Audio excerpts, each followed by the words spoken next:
Hi friends, ఎలా ఉన్నారు? బాగున్నారా? I hope you are all good. Today నా ప్రయాణం వలెట్టా వైపు బయలుదేరింది. సో వలెట్టా మీ అందరికీ తెలిసిందే, క్యాపిటల్ ఆఫ్ మాల్తా వలెట్టా అనేది. సో అదేవిధంగా పర్యాటకుల్ని ఎక్కువగా ఆకర్షించేది కూడా వలెట్టాని. అక్కడ ఎన్నో చారిత్రకమైన కట్టడాలు ఉన్నాయి. So let's go, we will discuss about వలెట్టా. So మీకు వలెట్టా గురించి చెప్పే ముందుగా మాల్టా గురించి కొన్ని విషయాలు తెలుసుకోవాల్సి ఉంటుంది. అవేంటో ఇప్పుడు నేను డిస్కస్ చేస్తాను. మాల్టా అనేది వన్ ఆఫ్ ది యూరోపియన్ కంట్రీస్లో Malta one of the country. So Malta అనేది యూరోపియన్ యూనియన్లో యాడ్ అవ్వాలనే ఆలోచన 1990లో స్టార్ట్ అయింది. 1990లో వాళ్ళు అప్లికేషన్ పెట్టుకున్నప్పుడు అప్పుడు రాజకీయ పరిస్థితుల వల్ల మూలంగా కొంత పెండింగ్లో పెంచారు. తర్వాత అగైన్ 1998లో మళ్ళీ రీసబ్మిట్ చేసి అడిగింది, యూరోపియన్ యూనియన్లో మమ్మల్ని యాడ్ చేయండి అని చెప్పని.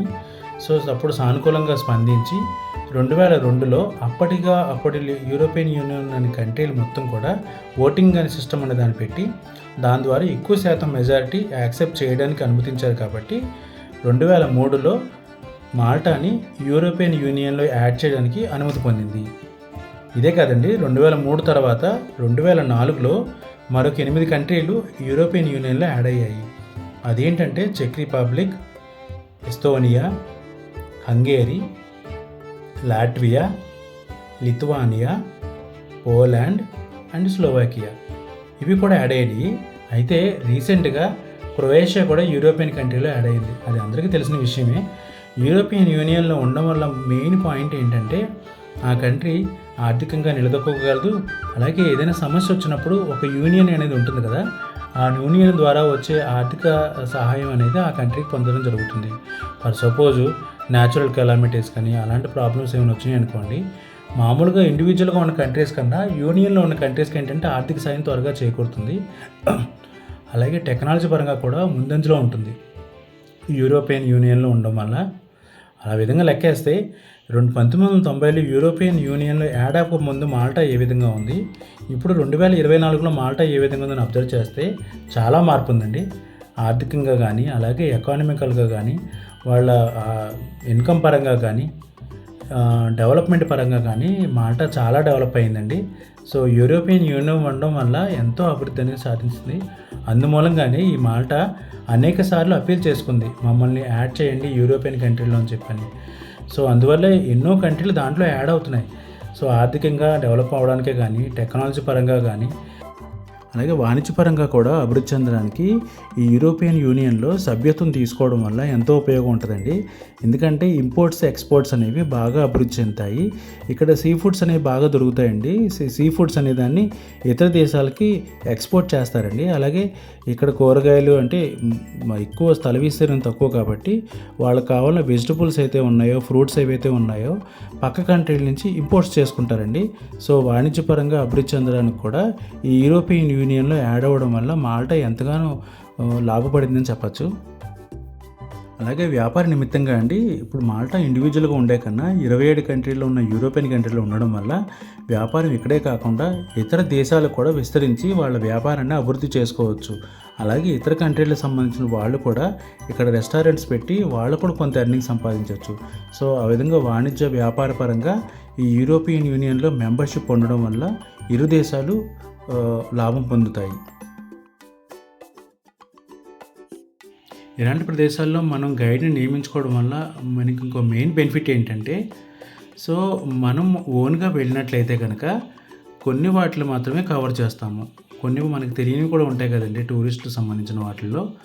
సో గైడ్ ఉండడం వల్ల ఏంటంటే వాళ్ళకి అన్నిటి మీద మంచి అవగాహన ఉంటుంది కాబట్టి, so they are experienced person కాబట్టి ఏది మిస్ కాకుండా అన్ని టూరిస్ట్ స్పాట్కి తీసుకెళ్ళి వాటికి సంబంధించిన ఎక్స్ప్లెయిన్ చేయడం కూడా జరుగుతుంది. సో దానివల్ల మనం ఏదైనా ప్లేస్ మిస్ అవుతామేమో, సో దాని గురించి మనకు తెలియకుండా పోతుంది అనే ఆలోచన ఉండదు. సో అందువల్ల గైడ్ని నియమించుకోవడం వల్ల ప్లస్ పాయింట్ అవుతుందండి. కొంత అమౌంట్ వాళ్ళకి పే చేసినా కానీ మనం వెళ్ళిన పర్పస్ ఏంటండి, టూరిస్ట్ అనేది పూర్తిగా అవగాహన వాటికి సంబంధించినవన్నీ కవర్ చేసుకొని మళ్ళీ రావాలి. మళ్ళీ ఆ కంట్రీకి మనం వెళ్ళాం కదండి ఎప్పుడైనా కానీ ఒక టూరిస్ట్ కంట్రీకి వెళ్ళేటప్పుడు. సో అది కవర్ చేసుకోవడానికి గాను గైడ్ అనేది చాలా ఇంపార్టెంట్ రోల్ వహిస్తాడు. అంతే కదండి, ఇక్కడ సహజసిద్ధంగా ఏర్పడిన ప్రాంతాలు ఎక్కువగా ఉన్నాయండి. ఇప్పుడు గోజో అయితేనేమి, కొమినా అయితేనేమి, సో కొన్ని ప్రాంతాలు ఏంటంటే న్యాచురల్గా అవి జనరేట్ అయినాయండి. అలాగే మాల్టా అనేది ప్రకృతికి దగ్గరగా ఉంటుందండి. పొల్యూషన్ అనేది చాలా తక్కువ ఉంటుందండి. మీరు గూగుల్లోకి వెళ్ళి సెర్చ్ చేసుకోవచ్చు. పొల్యూషన్ తక్కువగా ఉన్న ప్రాంతంలో మాల్టా ద బెస్ట్ ప్లేస్ అని చెప్పొచ్చండి. అలాగే టూరిస్టులు ఎక్కువగా విజిట్ చేయడానికి one of the most reason అని కూడా చెప్పచ్చు. And one of the point ఇచ్చేటప్పటికండి, మాల్టాకి విజిటర్స్ ఎక్కువగా సమ్మర్లోనే ఎక్కువ వస్తారండి. ఎందుకంటే సన్ రైజ్ అనేది చాలా బాగుంటుంది ఇక్కడ. అలాగే చుట్టుపక్కల యూరోపియన్ కంట్రీస్ నుంచే కాదండి, యూకే కానీ, యూఎస్ఏ కానీ, కెనడా కానీ, సో నాన్ యూరోపియన్ కంట్రీస్ నుంచి కూడా చాలామంది విజిటర్స్ ఇక్కడికి వస్తూ ఉంటారు. సో మాల్టా అనేది టూరిస్ట్లో ద బెస్ట్ ప్లేస్ అని చెప్పుకోవచ్చు. సో ఎస్పెషల్లీ వెదర్ చుట్టుపక్కల ఉన్న కంట్రీల్లో మైనస్ టెంపరేచర్లో ఉండడం అయితే ఇక్కడున్న వాతావరణం పొడి ప్రదేశం అవ్వడం వల్ల చాలామంది ఇష్టపడతారండి. ఇక్కడ వెదర్ ఎలా ఉంటుందంటే దగ్గరగా ఇండియాకి వెదర్ ఏదైతే ఉందో ఆ విధంగా ఉంటుందండి. ఫర్ ఎగ్జాంపుల్ చెప్పాలంటే ఇండియాలో టెంపరేచర్ 30 ఉందని అనుకుందామండి, ఇక్కడ 23, 24, 25 అప్రాక్సిమేట్లీ దగ్గరగా ఉంటుందండి ఇండియాతో కంపేర్ చేస్తే. సో వెదర్ ఇంచుమించు దగ్గరగా ఉన్న వాటిలో మాల్టా కూడా ఒకటండి. సో అది కూడా ఒక ప్లస్ పాయింట్ కింద చెప్పుకోవచ్చు. అలాగే చుట్టుపక్కల ఉన్న యూరోపియన్ కంట్రీలో మైనస్ టెంపరేచర్ ఉండడం, అలాగే దగ్గరగా ఉన్న యూరోపియన్ కంట్రీలోనే ఇలాంటి వెదర్ ఉన్న కంట్రీ అవ్వడం కూడా అది ఒక ప్లస్ పాయింట్ కింద చెప్పుకోవచ్చు. దానివల్ల కూడా గవర్నమెంట్కి చాలా ఇన్కమ్ వస్తుందండి. Not only that, after retirement the best life lead చేయాలి అనుకుంటే one of the best country Malta అని చెప్పి నేను ఈ కంట్రీకి వచ్చిన కొత్తల్లో న్యూస్ పేపర్లో చదివానండి. వాస్తవంగా అయితే అది కరెక్టే. ఎందుకంటే మనం పీల్చే గాలి పొల్యూట్ అయిందనుకోండి, మన లైఫ్ టైం అనేది చాలా తగ్గిపోతుంది. అది అందరికీ తెలిసిన విషయమే.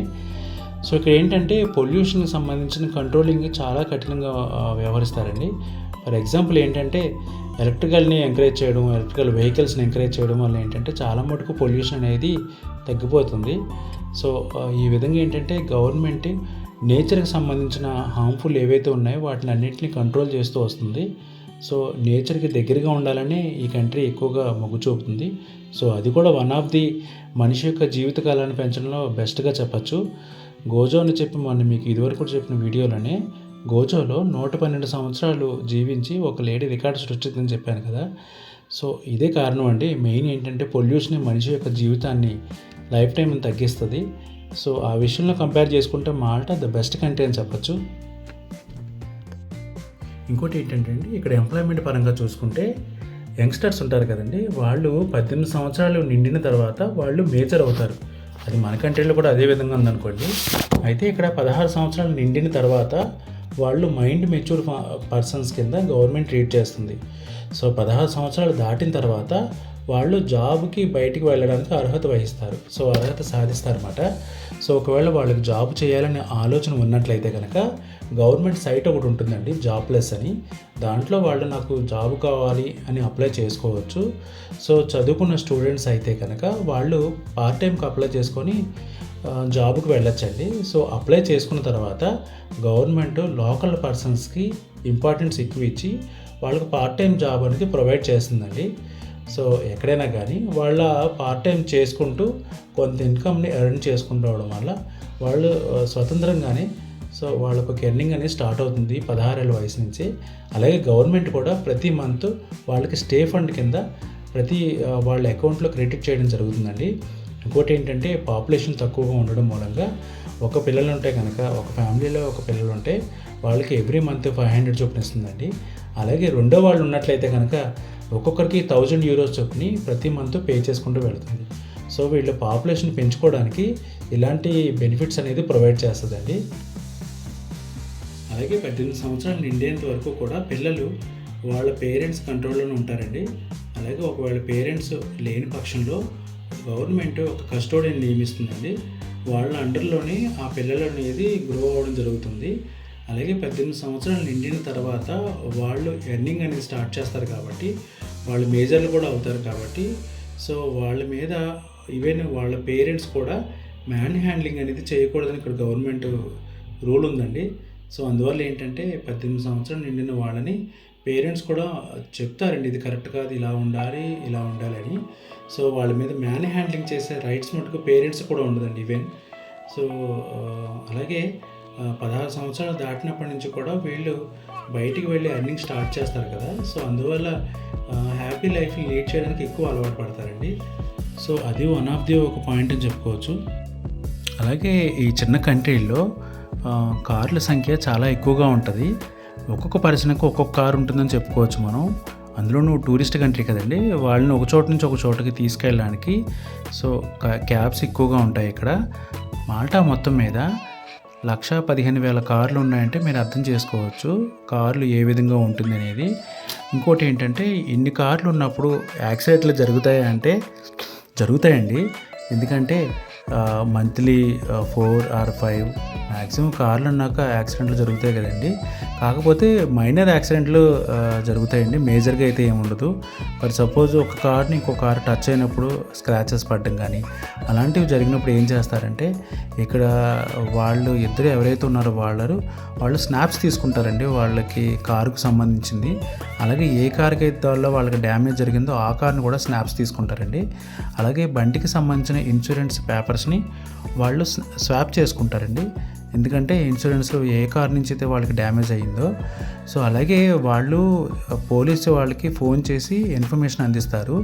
సో పోలీసు వాళ్ళు వచ్చి వాళ్ళు ఏదైతే అక్కడ జరిగిందో దాన్ని ఒక రిపోర్ట్ రాసి వాళ్ళకి సబ్మిట్ చేయడం జరుగుతుందండి. ఈ రిపోర్ట్తో వాళ్ళు ఇన్సూరెన్స్ కంపెనీకి సబ్మిట్ చేసినప్పుడు వాళ్ళు ఎంతైతే డ్యామేజ్ జరిగిందో అంత అమౌంట్ని ఎవరైతే నష్టపోయారో వాళ్ళకి ఇవ్వడం జరుగుతుందండి.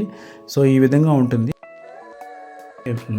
కొంతమంది బిల్డింగ్స్ కట్టేటప్పుడు కింద గ్రౌండ్ ఫ్లోర్ మొత్తాన్ని పార్కింగ్ కింద వదిలేస్తారు. సో పార్కింగ్ కింద కట్టి వేరే వాళ్ళకి అగ్రిమెంట్ కింద ఇచ్చి ఇన్కమ్ చేసుకుంటారు అనమాట. కొంతమంది అయితే కింద గ్రౌండ్ ఫ్లోర్లో ఉన్న పార్కింగ్ని డైరెక్ట్గా అమ్ముతారు కూడా బయటికి. 40,000 యూరోలు, దాదాపుగా 40 లక్షలు. ఒక కారుని పార్క్ చేసుకోవడానికి అయ్యే చిన్న ప్లేస్ 40 లక్షలకి వెళ్ళుకుంటారు. అంటే అర్థం చేసుకోండి, ఇక్కడ చిన్న సాధారణమైన మనిషి చిన్న ఇల్లు కొనాలంటే కనుక దాదాపు 1,50,00,000 నుంచి 1,80,00,000 దాకా ఉంటుంది.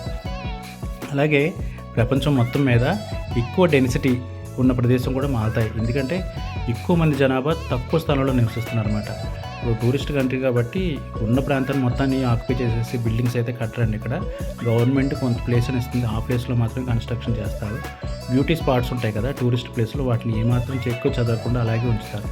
ఎందుకంటే వీళ్ళ ఇన్కమ్ వచ్చేది దాని మీదే కదా, దాన్ని ఏమాత్రం డిస్ట్రాయ్ చేయడానికి ఈ గవర్నమెంట్ ఏమాత్రం ఒప్పుకోదు. అలాగే ఇక్కడ కొత్త మోడల్ కార్లు అంటే చాలా ఎక్కువ ఇష్టపడతారండి.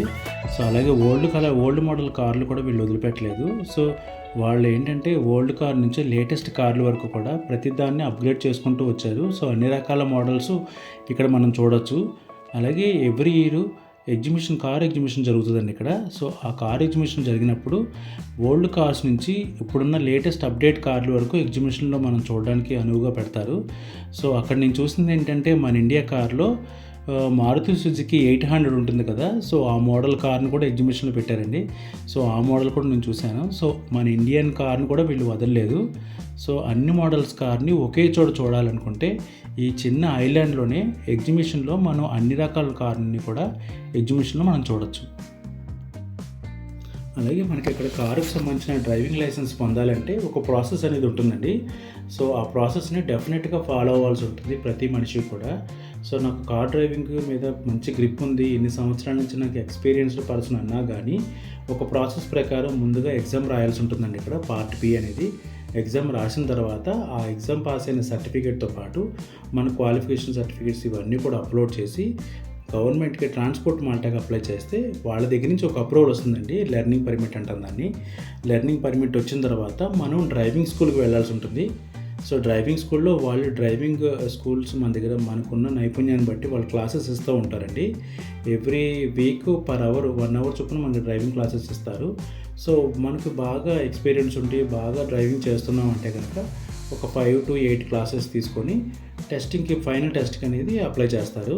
సో అక్కడి నుంచి ఫైనల్ టెస్ట్లో మన పక్కన 35 minutes ట్రాఫిక్ ఇన్స్పెక్టర్ మన పక్కన కూర్చొని అతను ఇచ్చిన గైడ్లైన్స్ ప్రకారం మనం డ్రైవింగ్ చేస్తే పాస్ అవుతామండి ఫైనల్ టెస్ట్లో. అప్పుడు మనం డ్రైవింగ్ లైసెన్స్ పొందడానికి అర్హత వస్తుంది.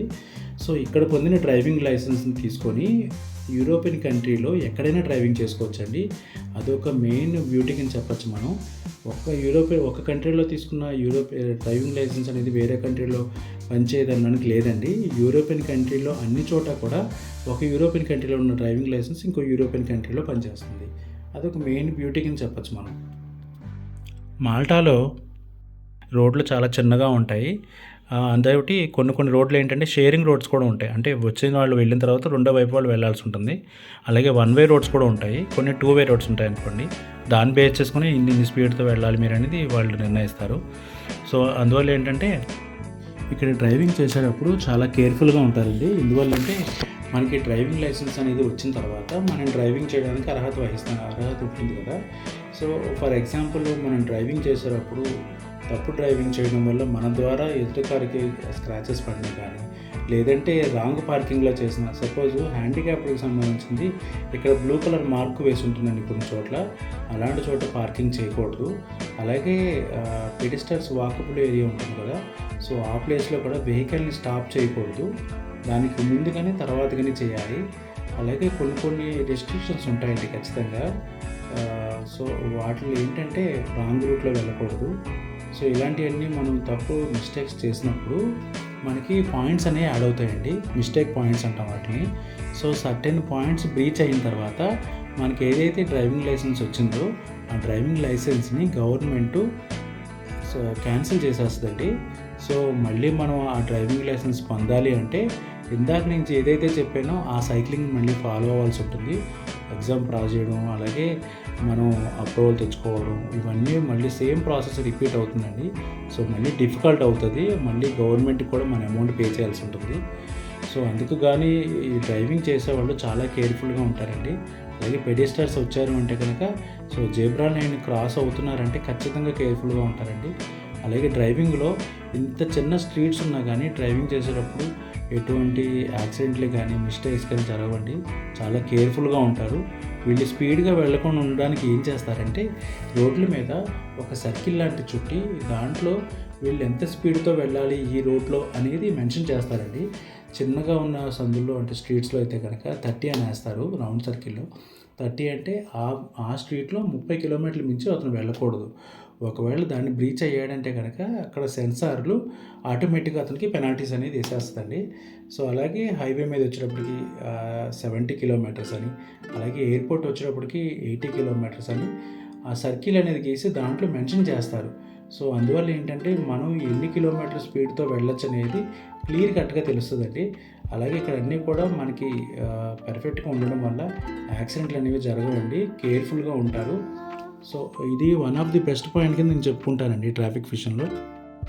అలాగే యూరోపియన్ కంట్రీలో రెస్టారెంట్కి విజిట్ చేసినప్పుడు టూరిస్టులు కానీ లేకపోతే ఇక్కడున్న వాళ్ళైతేనేమి కానీ టేబుల్ మేనర్ అలాగే టేబుల్ రెస్పెక్ట్ అని కూడా అంటారు. దాన్ని ఎక్కువగా పాటిస్తారండి. టేబుల్ మేనర్ అంటే ఏమీ లేదండి, మనకి ఎవరైతే మనం డైనింగ్ టేబుల్ దగ్గర కూర్చున్నామో భోజనానికి, సో మనకి సర్వ్ చేసే వ్యక్తి ఉన్నారు చూసారా, అతన్ని రెస్పెక్ట్ ఇవ్వాలని చెప్పని వీళ్ళ ఆలోచనలో ఉంటుంది. అలాగే టేబుల్ రెస్పెక్ట్లో 14 పాయింట్స్ ఉన్నాయండి. సో ఇంకొక పాయింట్ నాకు నచ్చేది ఏంటంటే, ఫర్ ఎగ్జాంపుల్ మనం బాగా హంగ్రీగా ఉండి ఫుడ్ కోసం కూర్చున్నప్పుడు మనకి ఫుడ్ తీసుకొస్తారు కదా, సో పక్క వ్యక్తి మనకి పాస్ చేసినప్పుడు సో దాంట్లోంచి కొంత భాగం మాత్రమే మనం ఫుడ్ తీసుకొని మిగతా భాగాన్ని పక్క వ్యక్తికి పాస్ చేయాలి. సో మనకి ఎక్కువ హంగ్రీ ఉందని చెప్పి మొత్తం మనమే తీసుకోకూడదండి. సో అదొకటి బాగా నచ్చుతుంది. అలాగే ఫోర్కు స్పూన్స్ అనేవి ఉంటాయి కదా, ఎలా ఉండాలి. అలాగే వాళ్ళు గ్లాసెస్ పెట్టినప్పుడు వాటర్ గ్లాసులు వచ్చేటప్పుడు వాటర్ ఉండాలి. అలాగే వైన్ ఏదైతే వేస్తారో ఆ గ్లాసు ఎంటీగా ఉండాలి వాళ్ళు స్టార్ట్ చేసే ముందుగా. సో ఇలా కొన్ని పాయింట్స్ ఉన్నాయండి. దాన్ని టేబుల్ మేనర్ లేదా టేబుల్ రెస్పెక్ట్ అని అంటారు. వీళ్ళు దానికి ఖచ్చితంగా వాల్యూ ఇస్తారండి. అలాగే మనం వేరే వాళ్ళతో వెళ్ళినప్పుడు సో వాళ్ళు కూర్చున్న తర్వాత మనం కూర్చోవాలని, అలాగే ఎక్కువగా తినేటప్పుడు వాళ్ళ ఐ టు ఐ కాంటాక్ట్తో మాట్లాడుతూ సో ఫుడ్ని మనం సిప్ చేయాలని చెప్పని అంటారు. సో ఇలా టేబుల్ మేనర్ని టేబుల్ రెస్పెక్ట్ చేస్తారు. ఇంకోటి ఏంటంటే ఫుడ్ తినేసిన తర్వాత ఎవరైతే ఉన్నారో చెఫ్ వాళ్ళ దగ్గరికి వెళ్ళి thank you for your delicious food అని చెప్పని కాంప్లిమెంట్ కూడా ఇస్తారండి. అలాగే వీళ్ళు టిప్స్ కూడా ఇస్తారు. సో ప్రతి హోటల్లోనూ కూడా ఒక బాక్స్ అనేది పెడతారండి, టిప్ బాక్స్ అని. టిప్స్ అనేది ఉంటుంది దాని మీద రాసి. సో వీళ్ళు ఏమైనా వాళ్ళు ఇవ్వాలి అనుకుంటే ఆ టిప్ బాక్స్లో డ్రాప్ చేస్తారండి వీళ్ళు ఇవ్వాల్సిన టిప్ని. సో మంత్ అవ్వగానే ఎంతమంది అయితే వర్క్ చేస్తున్నారో వాళ్ళంతా కూడా ఈ టిప్ వచ్చిన దాన్ని బై చేసుకుంటారండి. సో అందువల్ల హోటల్లో వర్క్ చేసే వాళ్ళకి ఇది ఒక బెస్ట్గా చెప్పచ్చు. అలాగే టూరిస్టులు కూడా హోటల్స్లో వర్క్ చేసే వాళ్ళకి చాలా రెస్పెక్ట్ ఇస్తారండి. ఈ పాయింట్ విషయానికి వస్తే నాకు చాలా హ్యాపీగా ఫీల్ అయ్యింది. సో ఇది one of the best point అని చెప్పచ్చు. ఇప్పుడు మీరు చూస్తున్న దాన్ని ఏమంటారంటే ఫుడ్ కోర్ట్ అంటారండి. సో ఇక్కడ ఏంటంటే వేరు వేరు కంట్రీల నుంచి వాళ్ళు వస్తారు కదా, వాళ్ళ కంట్రీలకు సంబంధించిన ఫుడ్ దొరకాలి అనుకున్నట్టయితే ఈ ఫుడ్ కోర్ట్ అనేది రైట్ పాయింట్ అని చెప్పచ్చండి. సో ఇక్కడ ఏంటంటే అన్ని కంట్రీల రెస్టారెంట్స్ ఉంటాయండి లోపల. ఇండియన్ అయితేనేమి, జపనీస్ అయితేనేమి, చైనీస్ అయితేనేమి రకరకాల రెస్టారెంట్స్ ఉంటాయండి. వాళ్ళకి కావాల్సిన ఫుడ్ని వాళ్ళు ఆర్డర్ చేసుకొని తినచ్చు అక్కడే. సో ఇంకోటి ఏంటంటే ఇక్కడికి రాలేని వాళ్ళు ఆన్లైన్లో కూడా ఆర్డర్ చేయొచ్చండి. ఆన్లైన్లో ఆర్డర్ చేస్తే ఫుడ్ను డెలివరీ ఇస్తారు. దీనికి గాను డెలివరీ బాయ్స్ ఉంటారండి. మనకి ఇక్కడ వచ్చేటప్పటికి వోల్ట్ అండ్ వోల్ట్ అని 2 ఉన్నాయండి కంపెనీలు. సో ఇండియాలో జొమాటో ఎలా అయితే ఉందో డెలివరీకి సంబంధించింది, ఇక్కడ కూడా బోల్ట్ అండ్ వోల్ట్ అని 2 ఉన్నాయండి. వాళ్ళు డెలివరీ బాయ్స్ ఫుడ్ని కస్టమర్కి డెలివరీ చేస్తారు. వాళ్ళ కిలోమీటర్ ఎంతైతే డిస్టెన్స్ ఉందో దాన్ని బేస్ చేసుకొని వాళ్ళకి యూరోస్ అనేది పే చేస్తారండి శాలరీ కింద. సో ఈ ఫుడ్ డెలివరీ వల్ల అనేక మందికి ఉపాధి అనేది దొరుకుతుందండి. ఇది కూడా ఒక గుడ్ పాయింట్ కింద చెప్పచ్చు. టూరిస్ట్ కంట్రీలో వన్ ఆఫ్ ది ఎంప్లాయ్మెంట్ కల్పిస్తుంది డెలివరీ బాయ్ కింద అని చెప్పి. సమ్మర్ వచ్చిందంటే మాల్టాలో ఒక పండగ వాతావరణం ఏర్పడుతుందని చెప్పుకోవచ్చండి. ఎందుకంటే ప్రతి వారం కూడా ప్రతి ఏరియాలో ఫీస్ట్ అని, అంటే వీళ్ళని ఫెస్టివల్ని ఫీస్ట్ అని పిలుస్తారు. సో ఫీస్ట్ అనేది చేసుకుంటారు అన్నమాట. ప్రతి వారం ఒక చోట ఫీస్ట్ జరుగుతుంది. సో నైట్ టైం 1 వీక్ ఉంటుందండి. అలాగా ఒక్కొక్క ఏరియాలో ఒక్కొక్క 1 వీక్ ఫీస్ట్ అనేది జరుపుతారు. సో ఆ ఏరియాలో ఉన్న మెంబర్స్ ఉంటారు కదా, ఆ చర్చికి సంబంధించిన మెంబర్స్ కొంత డొనేట్ చేసి అక్కడ ఉన్న వాళ్ళందరికీ కూడా ట్రీట్ ఇస్తూ ఉంటారు. సో ఫీస్ట్ అంటారు. సమ్మర్లో ఇవి ఎక్కువగా చూస్తామండి ఇక్కడ. సో అది కూడా గుడ్ పాయింట్ కింద చెప్పుకోవచ్చు. ప్రతి సంవత్సరం ఈ టూరిస్టుల వల్ల గవర్నమెంట్కి ఎంతో ఇన్కమ్ వస్తుందండి. ఫర్ ఎగ్జాంపుల్గా తీసుకున్నట్లయితే ఒక చిన్న హోటల్నే తీసుకోండి. సో సంవత్సరం మొత్తం మీద అతను అమ్మే అమ్మకాల మీద 35% ట్యాక్స్ పే చేస్తాడు. సో అదేవిధంగా అతని దగ్గర పనిచేసే వాళ్ళు ఉంటారు కదండి, వాళ్ళకు కూడా శాలరీస్ పే చేస్తారు. సో వాళ్ళు కూడా మళ్ళీ గవర్నమెంట్కి ట్యాక్స్ అనేది పే చేస్తారు. సో ఆ విధంగా గవర్నమెంట్కి రెవెన్యూ అనేది జనరేట్ అవుతుందండి ఈ టూరిస్ట్ వల్ల. అలాగే గవర్నమెంట్ కూడా ప్రజలకి ఎప్పుడైతే చెప్పానో ఈ 3 సదుపాయాలని కల్పిస్తుందండి. Health, transportation, education. ఈ 3 కూడా కంప్లీట్ ఫ్రీ ఉంటుందండి. నాట్ ఓన్లీ మాల్టా అండి, యూరోపియన్ కంట్రీ మొత్తంగా ఈ 3 కూడా కంప్లీట్గా ఫ్రీ ఉంటాయి. సో అది ఒక గుడ్ పాయింట్ కింద చెప్పచ్చు మనం. అలాగే మాల్టాలో పాపులేషన్ పెంచుకోవడానికి గాను చిన్నపిల్లలు ఎవరైతే కలిగి ఉంటారో వాళ్ళ పేరెంట్స్కి ఈచ్ పర్సన్కి 500 యూరోస్ చొప్పుని వాళ్ళకి సర్టెన్ స్కూల్కి వెళ్ళేంత వరకు కూడా చిల్డ్రన్ కేర్ ఫండ్ అని చెప్పని ఫండ్ ఇస్తుందండి. అలాగే 2 పిల్లలు ఉన్నట్లయితే కనుక ఈచ్ పర్సన్కి 1000 యూరోస్ ఇస్తుందండి. సో ఇదంతా ఏంటంటే పాపులేషన్ పెంచుకోవడానికి చేసే ప్రయత్నం అండి. ఇది వన్ ఆఫ్ ది పాయింట్ కింద చెప్పుకోవచ్చు యూరోపియన్లో. వేరే దేశం నుంచి వచ్చే టూరిస్టులు ఉంటారు కదండి, వాళ్ళు ఇక్కడ ట్రాన్స్పోర్టేషన్ వెళ్ళడానికి ప్రతిసారి 2.5 యూరోస్ చొప్పుని పే చేయాల్సి ఉంటుందండి. వాళ్ళకి మాత్రం ట్రాన్స్పోర్టేషన్ ఫ్రీ ఉండదు. అయితే వాళ్ళకి సంబంధించిన ఒక ప్యాకేజ్ ఉంటుందండి. సో ఎన్ని రోజులైతే ఇక్కడ స్టే చేయాలనుకుంటున్నారు, సో ఏంటి అని చెప్పి ఒక ప్యాకేజ్ ఉంటుంది. సో వాళ్ళు ఉన్న దాన్ని బేస్ చేసుకుని వాళ్ళ ప్యాకేజ్ని చూస్ చేసుకోవాల్సి ఉంటుందండి. సో వాళ్ళ కార్డ్ని పొంది సేమ్ మేమైతే ఏ విధంగా అయితే జర్నీ చేస్తున్నామో అలాగే వారు ఎన్ని రోజులైతే ఉంటారో అన్ని రోజులకి ఆ కార్డ్ని వాళ్ళు యూజ్ చేసుకోవచ్చు.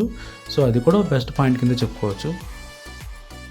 సో ఇకపోతే ట్యాక్స్ విషయానికి వస్తేనండి, వాళ్ళకి వచ్చి ఇన్కమ్ బేస్ చేసుకొని వాళ్ళకి ట్యాక్స్ అనేది ఉంటుంది. దీంట్లో స్లాబ్స్ ఉంటాయండి, మొత్తం 4 స్లాబ్లు ఉన్నాయి.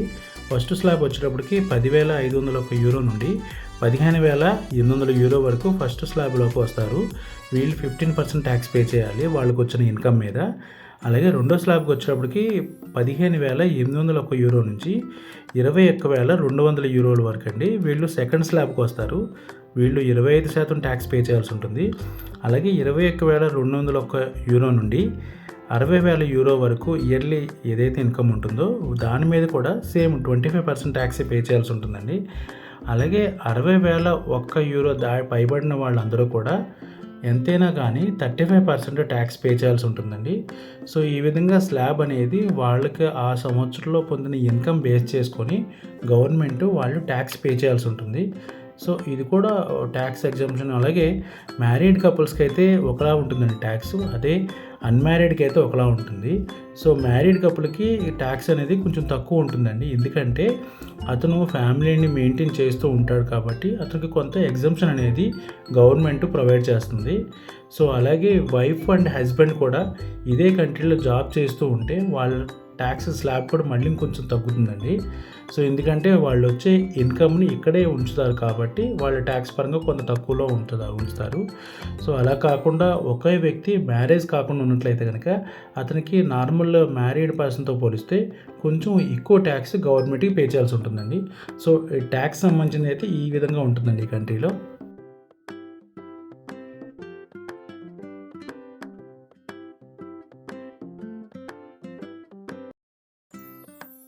ఇక్కడ ఒకవేళ మనం ఏమైనా బిజినెస్ చేయాలి అనుకున్నాం అనుకోండి, డైరెక్ట్గా మనకైతే గవర్నమెంట్ లైసెన్స్ అయితే ఇవ్వదు. లోకల్లో ఉన్న మాల్టీస్ ఎవరో ఒకరిని మనం సపోర్టింగ్గా తీసుకొని వాళ్ళు మనకు పార్ట్నర్గా యాడ్ చేసుకొని బిజినెస్ చేసుకోవాల్సి ఉంటుంది. మనకు డైరెక్ట్గా అయితే బిజినెస్ అనేది లైసెన్స్ అనేది ఇవ్వరు. అలాగే మనం ఇక్కడ రెస్టారెంట్ పెట్టాలంటే మామూలు ఆషామాషి విషయం కాదండి, చాలా పెద్ద అమౌంట్ ఉంటుంది. అమౌంట్ విషయంగా పక్కన పెడితే కనుక క్వాలిటీని మటుకు వాళ్ళ స్టాండర్డ్స్ ఉంటాయండి, దాన్ని మనం ఖచ్చితంగా మెయింటైన్ చేయాల్సిందే. సపోజ్ మనం కొత్తగా ఎక్కడైనా మన హోటల్ కానీ రెస్టారెంట్ కానీ మెయింటైన్ చేయాలనుకుంటే ముందుగా ఫుడ్ లైసెన్స్ తీసుకోవాల్సి ఉంటుంది. ఫుడ్ ఇన్స్పెక్టర్ వచ్చి వెరిఫై చేస్తాడు. అతను ఎంతలా వెరిఫై చేస్తాడంటే పై భాగంలో ఉన్న రూఫ్ కూడా ఎలా ఉంది, నీట్గా ఉందా లేదా, క్లీనింగ్ మెయింటైన్ చేస్తున్నారు లేదా, వాళ్ళు ఎలా ఉన్నారని చెప్పి చూసి ఓకే అన్న తర్వాతే వాళ్ళు లైసెన్స్ అనేది ఇస్తారు. అలాగే అది కంటిన్యూ అవుతున్నది కూడా స్పాట్ ఇన్స్పెక్షన్స్ కూడా ఒక్కోసారి ఉంటాయి. సో ఆ ఇన్స్పెక్షన్ కూడా క్వాలిటీ మెయింటైన్ చేయలేదు అని తెలిస్తే కనుక ఎక్కడైనా కంప్లైంట్ వెళ్ళినా కానీ ఇమ్మీడియట్గా అతన్ని క్లోజ్ చేసేస్తారు, హోటల్ లైసెన్స్ని రద్దు చేస్తారు. సో అంత స్ట్రిక్ట్గా ఉంటాయండి ఫుడ్ విషయంలో.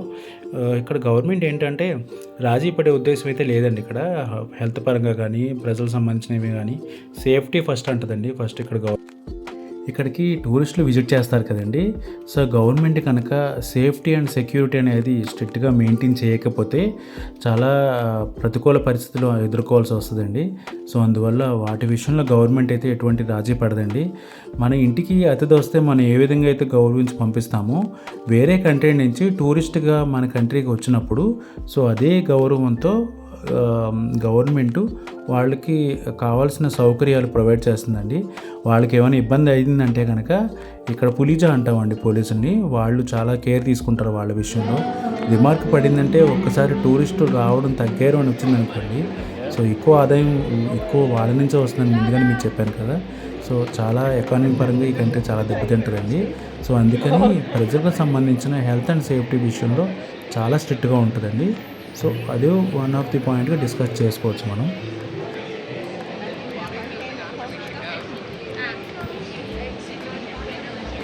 మీకు హోటల్స్ విషయానికి వస్తే చెప్పేది ఉంది. హోటల్స్ మీకు 5 స్టార్ హోటల్స్ నుంచి ప్రతి హోటల్స్ ఉన్నాయి. సో లాస్ట్ 2 ఇయర్స్లో కూడా 48% హైక్ అయినాయి హోటల్స్, ఇంకా కొత్త వచ్చినాయి. సో అందువల్ల మాత్రమే కన్స్ట్రక్షన్ జరుగుతున్నాయి. ఇంకొకటి ఉందండి మీకు మెర్క్యూరీ టవర్ అని ఒకటి ఉంది మీకు సెయింట్ జూలియన్స్లో, మీకు చూపించడానికి ఇందులో లేదు. చాలా బుర్జ్ ఖలీఫాని ఎవరైతే డిజైన్ చేశారో అదే వ్యక్తి దీన్ని కూడా డిజైన్ చేశారంటారండి. చాలా బ్యూటిఫుల్గా కూడా డిజైన్ చేశారు మెర్క్యూరీ టవర్ని, చాలా బాగా కట్టారు. అందులో అన్ని రకాల వసతులు ఉండేటట్టుగానే కట్టారన్నమాట. సో అందువల్ల అలాంటి కన్స్ట్రక్షన్స్ కూడా ఇక్కడ జరుగుతున్నాయని చెప్పొచ్చండి.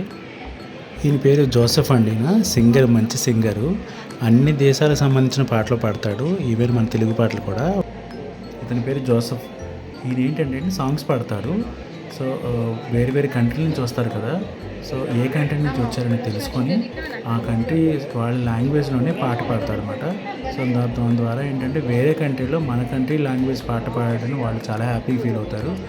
సో అలాగే మేము ఒకసారి వెళ్ళినప్పుడు మేము ఇండియన్స్ అని చెప్పినప్పుడు తెలుగులో మాకు కావాలి సాంగ్ అంటే తెలుగు సాంగ్ పాడి చూపించాడు ఆయన, చాలా బాగా పాడాడు. మీకు డౌట్ రావచ్చు ఎలా పాడతాడు నేను చెప్పని. సో అతని మైక్ కింద చూసారా, ల్యాప్టాప్ ఉంది కదా, దాంట్లో అన్ని కంట్రీ లాంగ్వేజెస్ని అతను మదర్ లాంగ్వేజ్లోకి కన్వర్ట్ చేసుకొని సాంగ్ని పాడతాడండి. సో అతను ప్రాక్టీస్ చేస్తాడు ఎంతో కొంత. సో ప్రాక్టీస్ చేయడం వల్ల అది అవుతుంది అనుకోండి. బట్ ఏదేమైనా కానీ మన కంట్రీ లాంగ్వేజ్లో అతను మనకు పాట వినిపించడం వల్ల చాలా హ్యాపీగా ఫీల్ అవుతాం. మీరు కూడా ఒకసారి వినండి. వచ్చిన టూరిస్ట్ ఏంటంటే ఉక్రెయిన్ అనమాట, వాళ్ళని అడిగి ఉక్రెయిన్లో సాంగ్ పాడుతున్నాడు ఆయన.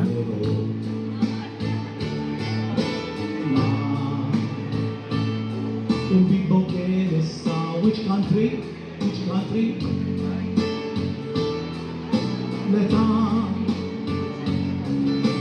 Poi io canto 300 lingue. Una notte di settembre mi svegliai, il vento sulla pelle. Which country? Wait there. Ucraina. Io ti faccio piangere. Chissà dov'era. Nomadi, quel bambino che giocava un cortile, io, vagabondo che sono io, vagabondo che non sono altro, soldi in tasca non ne ho, ma lassù che è rimasto un Dio. Sì, la strada ancora là, un deserto, un bimbo che ne sa. Questo è capolavoro, Attenzione, 1, 2, 3. Poi una notte di settembre. Allora, Ucraina, se tu vai là, perché ce ne sta. విన్నారు కదండి. ఆయన ఏంటంటే వచ్చిన వాళ్ళని మీరు ఏ country నుంచి వచ్చారు, which country అని అడిగాడు. ఏ కంట్రీ నుంచి వచ్చారని అడిగి ఆ కంట్రీకి సంబంధించిన వాళ్ళకి నచ్చిన పాటను పాడినిపిస్తాడు. సో అదే ఒక రకమైన సాటిస్ఫాక్షనే కదండి. మనకు నచ్చిన పాట మన ముందు పాడితే ఎంతో హ్యాపీగా ఫీల్ అయ్యి వింటాం. అది రియల్గా మన ముందు పాడుతూ ఉంటే. అలాగే వేరే వాళ్ళ ఫ్రాన్స్ అని కానీ కొంతసేపు వెయిట్ చేయమని చెప్పి వాళ్ళకి నచ్చిన పాట కూడా పాడాడు. అలాగే తెలుగు వాళ్ళు ఎవరైనా కానీ పాడతాడు. ముందు ఆయన ఏజ్కి మనం రెస్పెక్ట్ ఇవ్వాలండి. ఆ ప్లేస్లో కూర్చొని అక్కడ మాల్తీస్ ఆయన కూడా కష్టపడుతూ మ్యూజిక్ అందరికీ పంచుతూ కొంత ఇన్కమ్ సంపాదిస్తున్నాడు. అలాంటి వాళ్ళకి మనం రెస్పెక్ట్ అయితే ఖచ్చితంగా ఇవ్వాలండి. నేనైతే ఖచ్చితంగా వాళ్ళని అప్రిషియేట్ చేస్తాను. ఏంటంటే అండి, మెయిన్ ఏదో జాబ్ చేసి సంపాదించాలి, ఎక్కువ డబ్బులు దాచుకోవాలనే ఉద్దేశంతో వీళ్ళు ఉంటారండి. సెల్ఫ్ సాటిస్ఫాక్షన్ అంటాను చూసారా. కొంతమంది నాకు ఈ జాబ్ అంటే ఇష్టం, కొంతమంది నాకు ఇదంటే ఇష్టం అంటారు చూసారా. అలాంటి వాళ్ళు ఇక్కడ చాలామంది ఉన్నారండి. ఓవర్ టైం దొరుకుతుంది, ఎక్కువ డబ్బులు వస్తాయి కదా, నేను ఓవర్ టైం చేసి ఇంకా సంపాదిస్తాను అనే ఆలోచన వీళ్ళకి ఉండదండి. వాళ్ళు అలా ఉండబట్టే మనకు ఓవర్ టైం కూడా దొరుకుతున్నాయి. ఎక్కువ టైం చేయగలుగుతున్నాం, ఓవర్ టైం సంపాదించుకున్నామంటే. వీళ్ళు సత్యం వీక్లీ 48 అవర్సే చేస్తారు. తర్వాత ఇంకా చేయరండి. సాటర్డే సండే ఖచ్చితంగా సెలవు పెట్టుకుని వాళ్ళు బయటికి తిరగడానికి, ఫ్యామిలీతో ఉండడానికి ఎక్కువ స్పెండ్ చేస్తారు. ఎందుకంటే మనలాగా ఎక్కువ డబ్బులు సంపాదించే ఫ్యామిలీని తీసుకురావడం ఉంటుంది కదండి. వీళ్ళకి ఎక్కువ అంతా కూడా గవర్నమెంట్ వేస్తుంది కదండి. ఏదైనా అర్థం చేసుకోండి, హెల్త్, ఎడ్యుకేషను, ట్రాన్స్పోర్టేషను మీరు లెక్కేసుకుంటే మనం ఎన్ని విధాలుగా వెళ్ళినా కానీ ఈ మూడింటి దగ్గరికి వచ్చి ఫుల్ స్టాప్ పడుతుంది. ఎందుకంటే ఆ మూడింటి కోసమే కదండి మనం అంతా కష్టపడేది.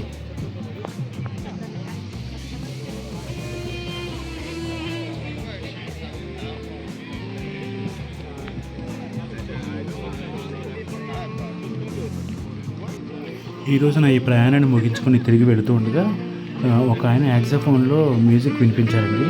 నేను చాలా బాగా ఎంజాయ్ చేశానండి ఆ మ్యూజిక్ మటుకు. అది విన్నంతసేపు కూడా అక్కడే ఉండాలనిపించింది. సో నాకు టైం పూర్తయింది కాబట్టి వెనక్కి వెళ్ళాల్సి వచ్చింది. మీరు కూడా ఆ మ్యూజిక్ వినండి, చాలా ఎంజాయ్ చేస్తారు.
విన్నారండి ఆ మ్యూజిక్ని.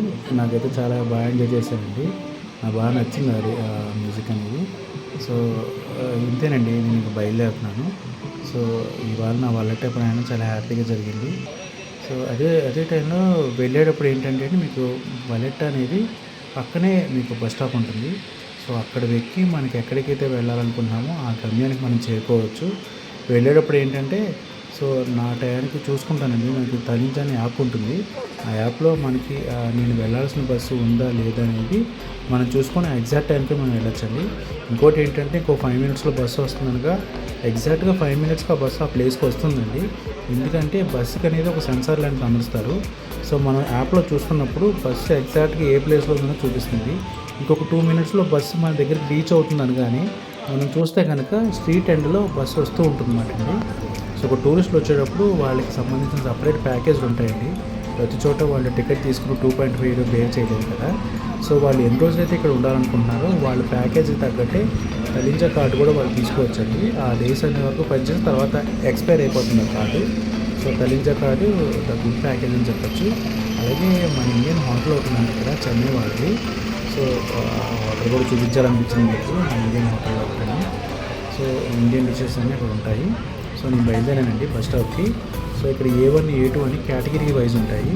సో నేను ఎండ్కి వెళ్ళిపోయిన తర్వాత నా బస్సు ప్లేస్ ఉంటుంది కదా, అక్కడ నేను బస్ క్యాచ్ చేసుకొని నా ప్లేస్కి వెళ్ళానండి. నేను వెళ్ళాల్సింది ఊరిమి కాబట్టి 63, 61 అనే బస్ నెంబర్లతో వెళ్తాయండి. సో నా కార్డ్తో నేను అక్కడ జర్నీ చేసి, సో ఈ రోజుతో ఈ జర్నీ అనేది ముగిస్తున్నానండి. Thank you so much for your watching this video అండి. సో ఇన్ ఫ్యూచర్ ఇంకా నేను బెటర్గా చేయడానికి ట్రై చేస్తానండి. సో ఇది నా రెండో వీడియో. సో ఫస్ట్ దాని మీద కొంచెం బెటర్గా ఉన్నానని నేను అంటున్నాను. ఒకవేళ దీంట్లో ఒకవేళ మిస్టేక్ ఉంటే కనుక మీరు కామెంట్ చేయొచ్చండి, నో ప్రాబ్లం. మీరు ఇచ్చే కామెంట్ మీద ఒకవేళ మిస్టేక్ ఉందనుకోండి, నేను రెక్టిఫై చేసుకుని ముందుకెళ్ళడానికి ప్రయత్నం చేస్తాను. So thank you for your, అలాగే సబ్స్క్రైబ్ చేయండి. థ్యాంక్ యూ సో మచ్ అండి. బాయ్. సో ప్రతి 1 అవర్కి ఉంటుంది. దాన్ని బేస్ చేసుకొని బస్సు వస్తుంది. ఎనీవే మాల్టా మటుకు మంచి కంట్రీ అండి. అంటే కష్టపడి పని చేసుకుని ఉండాలనుకున్న వాళ్ళు మటుకు ఉండొచ్చండి. 100% చాలా మంచి కంట్రీ. నేనైతే కనుక ఎక్కడ ఇబ్బంది పడలేదండి. ఇక్కడ వాళ్ళైతే చాలా ఫ్రెండ్లీగా ఉంటారు ఇండియన్స్ని. థ్యాంక్స్ అండి. Thanks watching my video. So coming డేస్లో నేను మంచి ఇన్ఫర్మేటివ్ వీడియోస్ చేయడానికి ట్రై చేస్తానండి. ప్లీజ్ సబ్స్క్రైబ్ అండి. Thank you. Bye friends.